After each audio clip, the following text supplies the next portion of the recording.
Well, it's been a while. I've been kind of busy. I retired and haven't seemed to have any time free, so I've been working on a lot of things. I'll take you around and show you.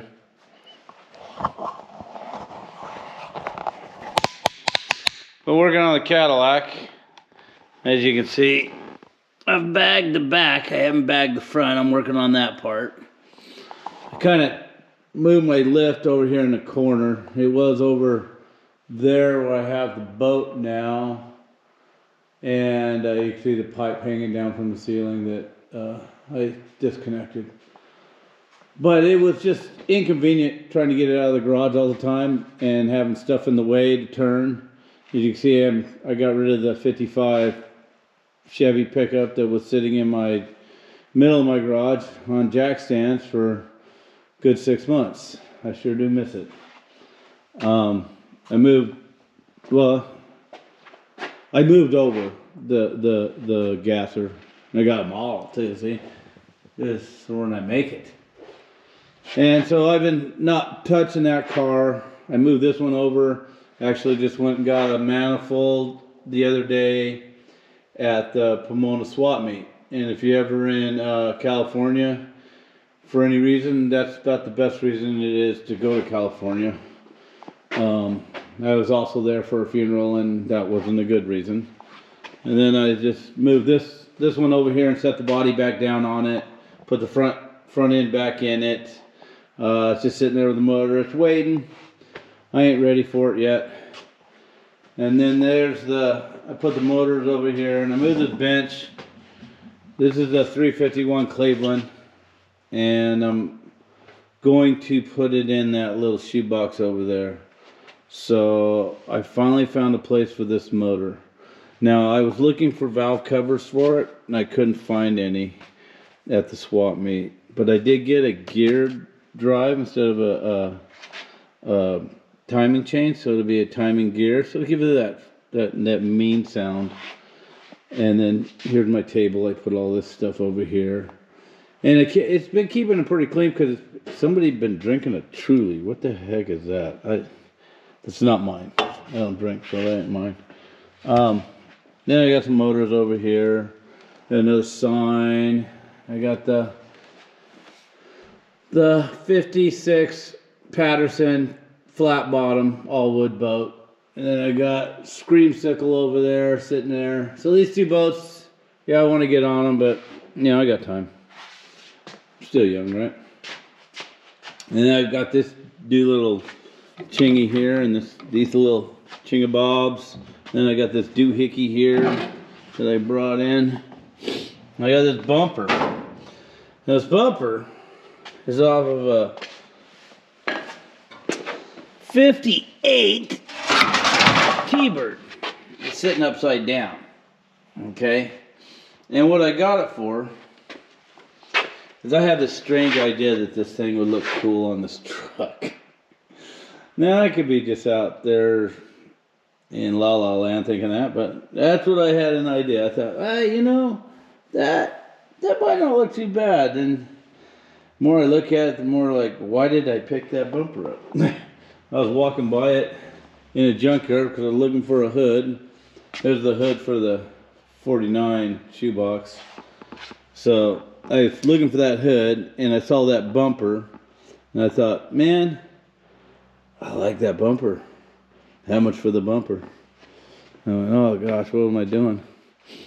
So I got a bumper that weighs a ton, and then I picked up this little 31 Roadster. It was a custom done back in, I would say, the early 70s, just by some of the doohickeys that are in this thing. It's got tilt steering wheel. It's got the upholstery from Ringling Brothers and Bailey Circus. And the top is kind of cool. It's got this squared off top, but it's got this flat head, and that's what I really liked. And when I'm looking at different options, I got the heads, the Offenhauser, and then I got a 3 carburetor setup, and then I got a 2 carburetor setup. So I'm not really sure where I'm going with that one, but I'm going there someday. Then there's this little gem right here.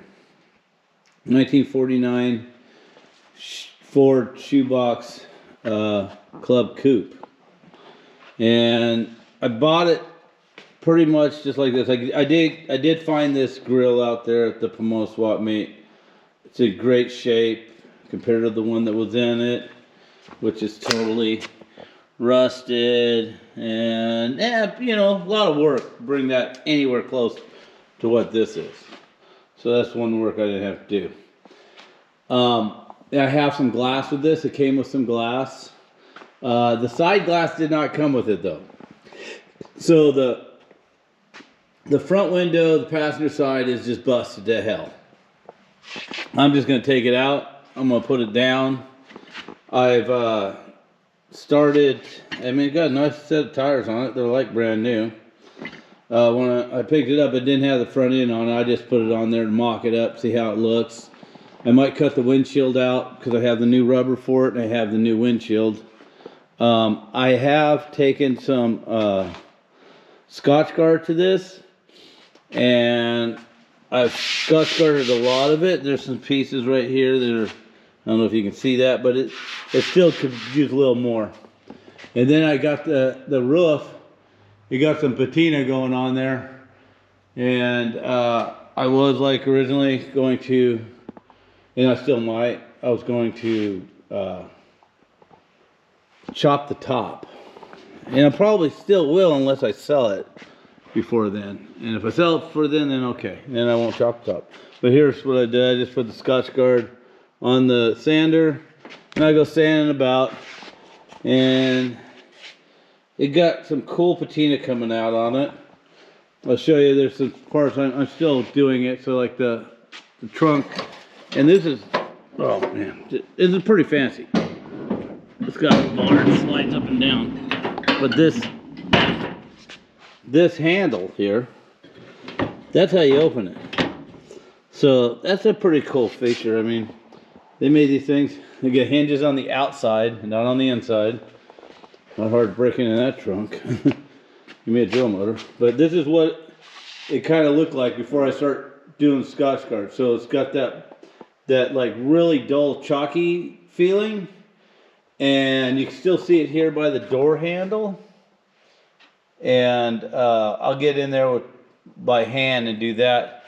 And then see the nice patina looking there.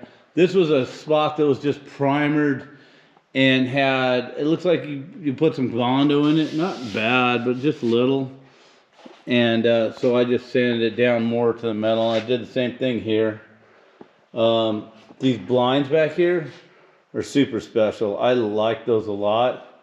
And when I went and picked it up, I told the guy, that's what sold the car on me, those blinds.